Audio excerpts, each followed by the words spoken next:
ভিডিওটা এত পরিমাণ শেয়ার করবেন জয় বাংলা সৈনিক ভাই বোনদের দৃষ্টি আকর্ষণ করে বলতে চাই, শেয়ার করবেন এই কারণে, কারণ তাকে চিনতে হবে, তার বাড়ি কোথায়, তিনি কি করেন, তার পরিবারে কে আছে জীবিত, সবার তথ্য সংরক্ষণ করতে হবে।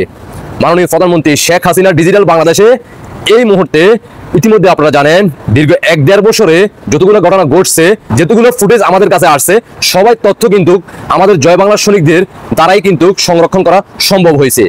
আর এই রাজাকার বংশের সন্তানেরা যারা জীবিত আছে তাদের পরিচয় জানতে হবে, প্রত্যেকটা জয় বাংলা সৈনিকদের হাতে থাকতে হবে তাদের পরিচয়, কারণ যে কোনো মুহূর্তে যে কোনো জায়গায় যাতে করে তাদেরকে জয় বাংলা করতে হয়। আর সেটার জন্য আপনাদেরকে সর্বোচ্চ শেয়ার করতে হবে তার বাড়ি কোথায়, তার নাম কি, তার পরিবারে কে আছে, তার বাবার নাম কি, তার মায়ের নাম কি, তার মা আজও জীবিত আছে কিনা, তার বোনেরা আছে কিনা, আমরা যাতে জয় বাংলা সৈনিকেরা যে কোনো প্রান্তে তাকে ইনকিলাব জিন্দাবাদ, পাকিস্তান জিন্দাবাদ, জয় বাংলা করতে হবে। বাংলাদেশে 1-1.5 বছরে ইতিমধ্যে আপনারা জানেন বঙ্গবন্ধুকে নিয়ে তাদের এত প্যারা কেন, কেন তারা বারবার বঙ্গবন্ধু ধানমন্ডি 32 নিয়ে তাদের এত কষ্ট, এত জ্বালা, কারণ তারা জিন্নাতের বংশের সন্তান। তারা মানতে রাজি না যে এই বাংলাদেশে 71 হয়েছিল, এই বাংলাদেশ স্বাধীন হয়েছিল, এই বাংলাদেশ বঙ্গবন্ধুর ডাকে এই বাংলার ভূখণ্ড আমরা বর্তমানে নিজেকে বাংলাদেশী বলে আমরা পরিচয় দিতে পারি। আমরা বিশ্বের প্রত্যেক দেশে আমাদের বাংলাদেশের পতাকা নিয়ে, বাংলাদেশের পাসপোর্ট নিয়ে আমরা ভ্রমণ করতে পারি।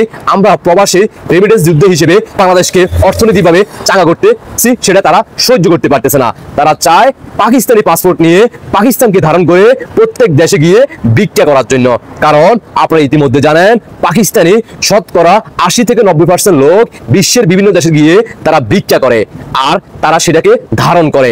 এই জিন্নাতের বংশের সন্তানদেরকে বাংলার মাটিতে যেখানে জয় বাংলার সৈনিকেরা দেখবেন খুঁজে নিবেন, এবং কি দেরি আর করবেন না, মুক্তিযুদ্ধের মতো 71-এর মতো সবাই গর্জে উঠুন, রুখে দাঁড়ান, এই বাংলার মাটিকে রাজাকার মুক্ত করতে হবে।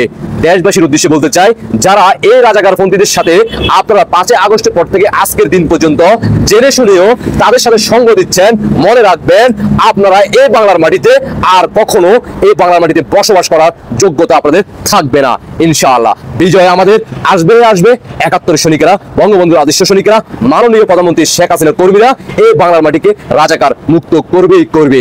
এইবারের সংগ্রামের পরবর্তীতে, বিজয়ের পরবর্তীতে এই বাংলার মাটিতে 24 থেকে 48 ঘন্টার ভিতরে এই বাংলার মাটিতে কোনো রাজাকারের বংশ এই বাংলার মাটিতে থাকবে না।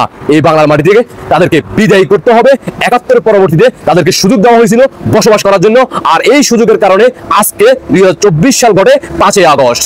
আর সেই তখন যদি 71-এর সময় যদি বঙ্গবন্ধু নিজের দায়িত্ব নিয়ে তখন এই রাজাকার বংশের সন্তানদেরকে এই বাংলার মাটি থেকে বিদায় করে দিত, তাহলে আজকে আমাদের 2024 সালে 5 আগস্ট ঘটতো না, এই সুন্দর বাংলাদেশকে তারা ধ্বংস করার সুযোগ পাইতো না, আর এই ধরনের পাকিস্তান প্রেমিকেরাও এই বাংলার মাটিতে জন্মগ্রহণ করতে পারতো না। আশা করি বুঝতে পারছেন। দেশবাসীকে দেখার সুযোগ করে দিবেন, আপনাদের ব্যক্তিগত মতামত অবশ্যই কমেন্টে জানিয়ে যাবেন। আল্লাহ হাফেজ।